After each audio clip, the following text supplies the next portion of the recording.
మద్దతు తెలియజేశాను. పార్లమెంటుకి వేమిరెడ్డి ప్రభాకర్ రెడ్డికి మద్దతు చెప్తాం.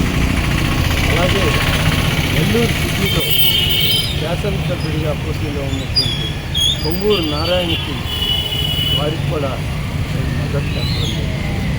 అలాగే రూరల్లో కూడా కోటమిరెడ్డి శ్రీధర్ రెడ్డి గారికి మా మద్దతు తప్పనిసరిగా కూటమి అభ్యర్థులు అందరూ కూడా విజయం సాధించడం ఖాయం. నెల్లూరు జిల్లాలో 10కి 10 స్థానాలు ఈరోజు ప్రజలు తెలుగుదేశం కూటమికి వాళ్ళు ఇవాళ పట్టం కట్టడానికి ప్రజలు సిద్ధంగా ఉన్నారు. ప్రజాస్పందన ఏ విధంగా ఉందో ఇవాళ బూతుల దగ్గర చూస్తే తెలుస్తుంది. ప్రతి ఒక్కరూ కూడా ఎంతో సంతోషంగా ఒక దుర్మార్గపు పరిపాలన నుంచి విముక్తి పొంది ఒక మంచి పరిపాలనకి మేము ఈరోజు ఓటు వేయడానికి వచ్చామనేటువంటి సంతోషంతో సంకేతాలు చూపిస్తూ వాళ్ళు ఓట్లు వేస్తున్నారు. తప్పనిసరిగా ఈ రాష్ట్రం మరి రాబోయే రోజుల్లో సంక్షేమ అభివృద్ధి రాజ్యంగా మారుతుంది. తెలుగుదేశం పార్టీ కూటమి మరి అధికారులు. Thank you.